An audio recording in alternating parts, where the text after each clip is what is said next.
इस कार्यक्रम में आए मंच पर विराजमान, जिनको अभी आपने सुना, ऐसे हमारे भारतीय जनता पार्टी के यशस्वी प्रदेश अध्यक्ष सम्माननीय मदन राठौड़ जी, हमारे पार्टी के पूर्व अध्यक्ष अशोक परनामी जी, सतीश पूनिया जी, पार्टी के वरिष्ठ नेता घनश्याम तिवारी जी, मंत्रिमंडल के हमारे सभी साथीगण और हमारे सभी पार्टी के पदाधिकारी, इस कार्यक्रम में आए मेरे सभी पार्टी के युवा साथियों, भाइयों और बहनों, सबसे पहले तो मैं आपको ये जो हमारे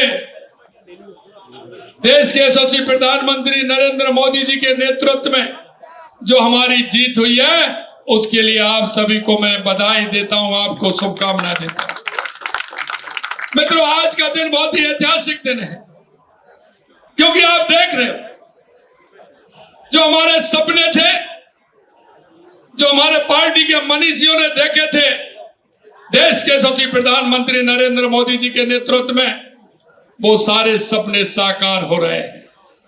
डॉक्टर श्यामा प्रसाद मुखर्जी जी ने, जब मुखर्जी जी ने कहा था कि देश के अंदर दो संविधान नहीं चलेंगे, और वो मंत्रिमंडल से इस्तीफा देकर के जब जम्मू कश्मीर जा रहे थे, उनकी हत्या कर दी गई। उनका सपना था कि धारा 370 हटे, तो माननीय यशस्वी प्रधानमंत्री नरेंद्र मोदी जी ने कश्मीर के अंदर धारा 370 हटाई। यह सपना था कि हमारा बंगाल विकास में आगे बढ़े, हमारा बंगाल क्योंकि सीमावर्ती प्रदेश है, उसमें राष्ट्रवादी लोगों की सरकार बने। मैं आपसे कहना चाहता हूं, देश के यशस्वी प्रधानमंत्री नरेंद्र मोदी जी के नेतृत्व में यह डॉक्टर श्यामा प्रसाद मुखर्जी जी का दूसरा सपना पूरा किया है। इसके लिए भी माननीय प्रधानमंत्री जी को मैं बधाई देता हूं। यही नहीं मेरे भाइयों बहनों, अभी तो आप देखते जाइए, क्योंकि इतिहास पुरुष होते हैं, वो ऐसे ही भविष्यवाणी करते हैं। आपने देखा होगा, स्वामी विवेकानंद जी ने कहा था 21वीं सदी भारत की होगी, और आप देख रहे हैं उस नरेंद्र ने कहा था, और ये नरेंद्र करके बता रहे हैं। आज की यह जीत हमारे भारतवर्ष को 21वीं सदी का, जो स्वामी विवेकानंद जी ने कहा था कि दुनिया में भारत सर्वश्रेष्ठ देश होगा, माननीय प्रधानमंत्री जी के नेतृत्व में आप देख रहे हैं कि जिस तरह से हमारा देश आगे बढ़ रहा है, और बंगाल के अंदर जिस तरह की तुष्टीकरण और भ्रष्टाचार हो रहा था, सबसे पहले वहां के मैं जनता को बधाई देना चाहता हूं, हमारे उन कार्यकर्ताओं को बधाई देना चाहता हूं, और मैं उनको भी बधाई देना चाहता हूं जिन्होंने, उन राष्ट्रवादी लोगों ने लगातार कई सालों से अपनी जान दे रहे हैं। मैं उनको भी नमन करना चाहता हूं जिन्होंने जो प्रण उठा लिया था, उस प्रण के लिए अपने आप को कुर्बान कर दिया। हमारे कितने कार्यकर्ताओं की हत्या कर दी गई थी, कितने कार्यकर्ताओं को विकलांग कर दिया गया था, उन्होंने जितना संघर्ष किया, उनको भी मैं नमन करता हूं। और हमारे बंगाल के कार्यकर्ताओं को मैं धन्यवाद और साधुवाद देना चाहता हूं कि उन्होंने कभी हार नहीं मानी, और उन्होंने जब साथ ले, जब एक बहुत बड़े बहुमत के साथ भारतीय जनता पार्टी की आज सरकार बनी। मेरे भाई और बहनों, मैं एक बात और आपसे कहना चाहता हूं, यह बंगाल के लिए नहीं, यह पूरे देश के लिए बहुत आवश्यक था, और ये माननीय प्रधानमंत्री जी के नेतृत्व में हुआ है, माननीय अमित शाह जी के नेतृत्व में हुआ है, माननीय नितिन नवीन जी के नेतृत्व में हुआ है। और मैं राजस्थान के उन प्रवासी भाइयों को भी, और राजस्थान के उन एक एक कार्यकर्ताओं को भी, जो लंबे समय से बंगाल गए थे, 4-4, 5-5 महीने हो गए, और हमारे जो वहां काम कर रहे थे, जिनको जिम्मेदारी थी, माननीय सुनील बंसल जी और भूपेंद्र यादव जी भी, उनको भी मैं बहुत बहुत धन्यवाद और शुभकामनाएं देना चाहता हूं। उन सभी कार्यकर्ताओं की जीत है। मेरे भाइयों बहनों, आपने देखा है बंगाल की स्थिति कैसी थी, वहां तुष्टीकरण के अलावा कुछ नहीं होता था, भ्रष्टाचार की सीमा तोड़ दी गई थी। अरे गली मोहल्ले में कोई नहीं निकल सकता था, वहां का व्यापारी परेशान था, वहां का दुकानदार परेशान था, वहां का आमजन परेशान था। आज माननीय प्रधानमंत्री जी के नेतृत्व में बंगाल के अंदर ऐसी सरकार बनी है जो आगे बंगाल का विकास होगा और हमारे देश का विकास जिस तरह से और राज्यों में हो रहा है उसी तरह से हमारे डबल इंजन की सरकार विकास करेगी। मैं आपसे भी यही कहना चाहता हूँ, राजनीति में आने से पहले कुछ प्रण लेने होते हैं।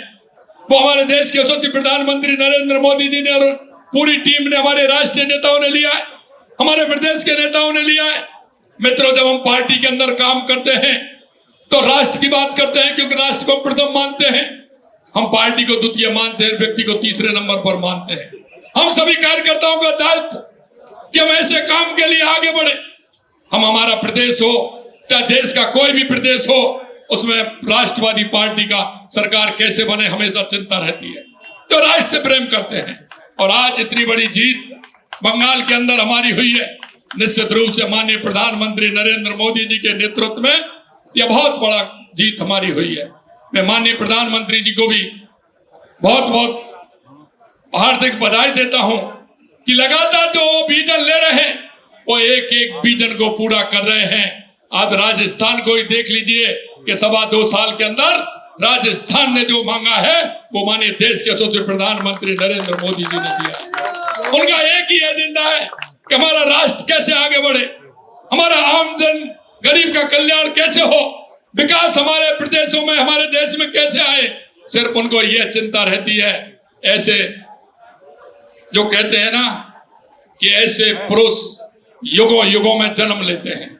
मेरे भाई और बहनों, मैं कहना चाहता हूं, देश के यशस्वी प्रधानमंत्री हमारे नरेंद्र मोदी जी दुनिया में जिस तरह से भारत का डंका फहरा रहे हैं, भारत की साख जो बड़ी है, और मैंने कहा था आपसे, स्वामी विवेकानंद जी ने कहा था, और ये दुनिया में अपना झंडा फहराने का काम माननीय प्रधानमंत्री जी कर रहे हैं। आज की इस जीत पर मैं आप सभी को बहुत बहुत बधाई देता हूं, शुभकामनाएं देता हूं। और आज हमें प्रण लेना चाहिए। हम एक बात कहते हैं, कश्मीर हो या गुवाहाटी, अपना देश अपनी माटी।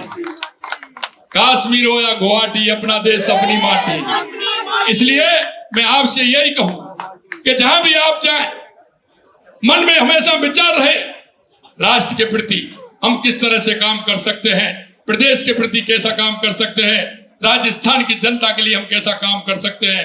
ये हमारे कार्यकर्ता का विजन होना चाहिए। आप चिंता नहीं करिए, हमारे जो उन राज्यों में भी जिस तरह से लगातार सरकारें बन रही थी, राजस्थान भी इतिहास रचेगा। अगली बार भी राजस्थान में भारतीय जनता पार्टी की सरकार बहुत बड़े बहुमत के साथ बनेगी। मैं यही कहना चाहूंगा कि माननीय प्रधानमंत्री जी को, माननीय राष्ट्रीय अध्यक्ष जी को, माननीय अमित शाह जी को, और जो हमारी टीम यहाँ से बंगाल गई थी, उन सभी को मैं बहुत बहुत शुभकामनाएं देता हूं। आज जो आप जिस बड़ी संख्या में कार्यालय पर जीत का जश्न मनाने के लिए आए हैं, एक एक कार्यकर्ताओं को मेरी बहुत बहुत बधाई, बहुत बहुत शुभकामनाएं। जय हिंद, जय भारत, जय राजस्थान।